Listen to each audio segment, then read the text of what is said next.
Good morning, Ian Crouch with your 8:30 Hunter News update. Cessnock police are appealing for witnesses to a serious crash at Loxford last night. Police say a Holden Colorado and a maxi-taxi Hi-Ace van collided head-on Hart Road at about 6:15.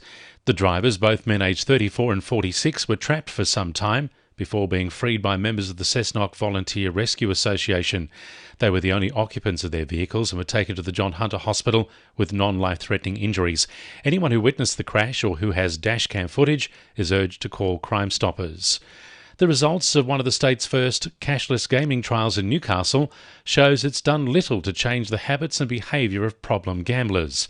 The trial found those who signed up for the technology at West's New Lambton tended to revert to the way they gambled previously. The Newcastle trial was held before the state government announced an expansion of the cashless gaming trial to 4,500 machines across 28 venues. 3 Hunter Council areas will receive disaster assistance following storms this month. Heavy rain and flooding lashed many areas of the state from the 1st of April. Acting Federal Minister for Emergency Management, Catherine King, says while the impact of the flooding is still being assessed, disaster assistance has been extended to the Dungog, Lake Macquarie and Maitland local government areas. The support includes assistance for eligible residents to help meet immediate needs such as emergency accommodation and small cash payments to buy essential items. There's calls for Lake Macquarie residents to apply for the Business Excellence Awards. Businesses have been steadily growing in the city despite the cost of living crisis, with data showing wages and salaries grew last year.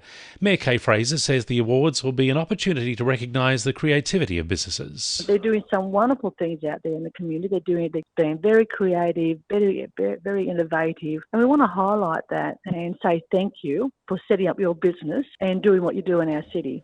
Applications for the awards are open until the 19th of May. The state government has added 2 more Hunter railway stations to the list of areas earmarked for social housing.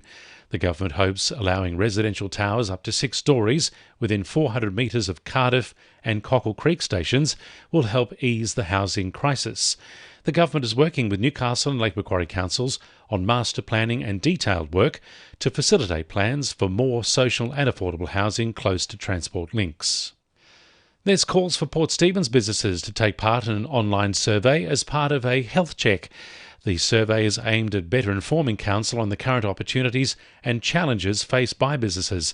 Deputy Mayor Leah Anderson says the feedback looks to make a positive difference. So the feedback that we're hoping to gain is going to help us prioritise actions in the upcoming review of our economic development strategy, and also it helps us advocate for more funding, investment and programs that benefit local businesses.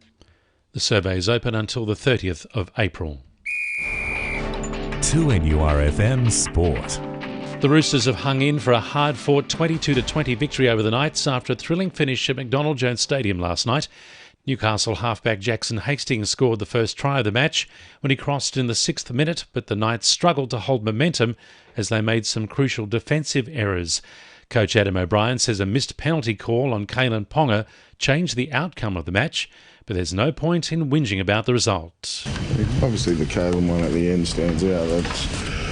You'd like to think that that's a professional foul, sin bin, and we kick the goal, but whinging about this tonight's not going to help anyone. It doesn't help these guys. So. The Newcastle Jets women's side will make their first playoff appearance in 6 years tomorrow as they take on Western United.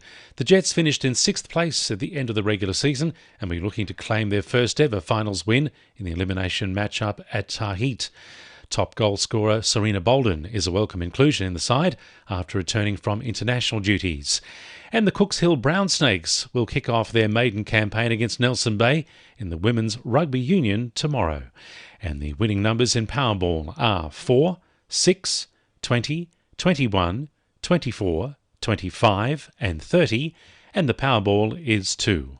And now you're up to date with the latest 2NURFM Hunter News.